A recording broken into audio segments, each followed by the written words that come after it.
علیکم ورحمۃ اللہ وبرکاتہ۔ الحمد للہ رب العالمین والصلاة والسلام علی سید الانبیاء والمرسلین، اما بعد، اعوذ باللہ من الشیطان الرجیم، بسم اللہ الرحمن الرحیم۔ کنتم خیر امۃ اخرجت للناس تأمرون بالمعروف وتنہون عن المنکر، وقال النبی صلی اللہ علیہ وسلم بلغوا عنی ولو آیہ۔ محترم حاضرین کرام، آپ لوگوں کا یہاں جمع ہونا یقیناً ایک نیک کام ہے۔ ہمارے شیخ کرناٹک سے تشریف لائے ہوئے ہیں صرف اس مقصد سے کہ لوگوں تک دین کی بات پہنچائی جائے۔ اللہ رب العالمین نے جو ہم مسلمانوں کو ایک ذمہ داری دے کر کے بھیجا ہے، دعوت توحید کا جو کام ہے، اللہ رب العالمین کے دین کی طرف لوگوں کو بلانا، لوگوں کی اصلاح کرنا، یہ ہماری اور آپ کی ذمہ داری ہے۔ اس ذمہ داری کے احساس نے ہمیں اور آپ کو یہاں یکجا کیا ہے، کچھ باتیں سننے اور سنانے کا موقع دیا ہے۔ اصل کامیابی یہ ہے کہ انسان جہاں اپنی بھلائی طلب کرتا ہے وہیں دوسروں کی بھلائی کی بھی فکر ہونی چاہیے، اور یہ کام اللہ رب العالمین نے صرف اس امت کے علماء پہ نہیں رکھا بلکہ ہر ایک فرد کی ذمہ داری قرار دیا۔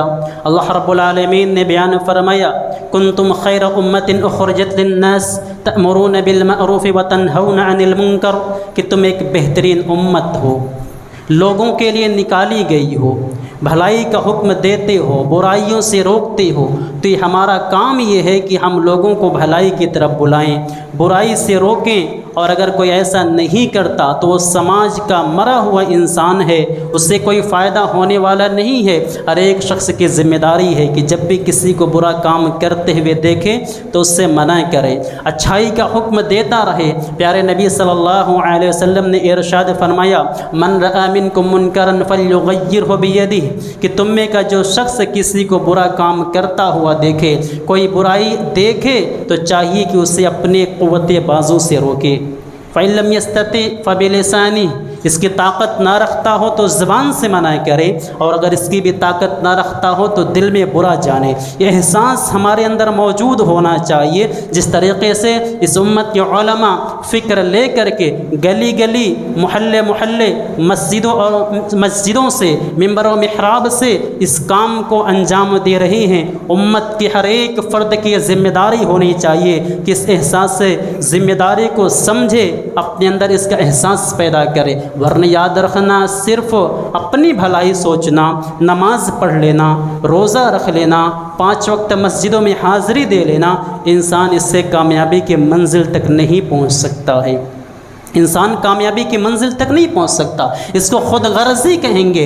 یہ خود غرضی ہے کہ انسان صرف اپنا بھلا سوچتا ہے، جبکہ اللہ نے ہمیں کیا بتایا، وہ خرجت للناس، کہ تم دوسروں کی بھلائی کے لیے یہاں بھیجے گئے ہو۔ ایک دوسرے کی بھلائی ہمیں فکر ہونی چاہیے کہ کس طریقے سے لوگوں کو اسلام کی طرف بلایا جائے، صحیح بات کا حکم دیا جائے۔ اور اگر یہ صرف میں کہوں کہ خود غرضی نہیں بلکہ یہ خودکشی ہے تو یہ غلط نہ ہوگا۔ پیارے نبی صلی اللہ علیہ وسلم نے امر بالمعروف اور نہی عن المنکر کی مثال دیتے ہوئے فرمایا کہ تمہاری مثال جو امر بالمعروف اور نہی عن المنکر کا کام انجام دیتے ہیں، کشتی میں سوار ان لوگوں کی طرح ہے جو کشتی یا جہاز تو منزلہ ہے، اوپر بھی سوار ہیں نیچے بھی سوار ہیں۔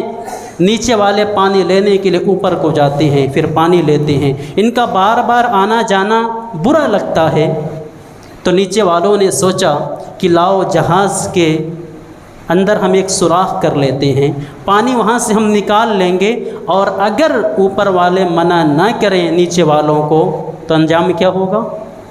تو ظاہر سی بات ہے، صرف نیچے والے نہیں ڈوبیں گے، پورا جہاز غرق ہو جائے گا، پورے امت تباہ ہو جائے گی۔ اس لیے سماج اور معاشرے میں رہتے ہوئے ہمیں اس پہ دھیان دینے کی ضرورت ہے۔ صرف مسجدوں میں 5 وقت کی حاضری ہماری کامیابی کا اور نجات کا سبب نہیں بن سکتی ہے، ہمیں سوچنے کی ضرورت ہے۔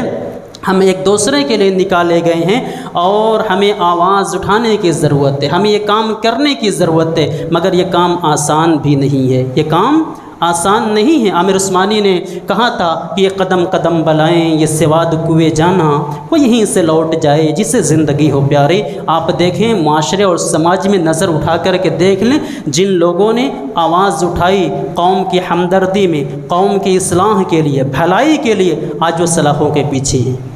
کوئی معمولی کام نہیں ہے، ایک ایک امت کے علماء کو چن چن کر کے قید میں ڈالا جا رہا ہے۔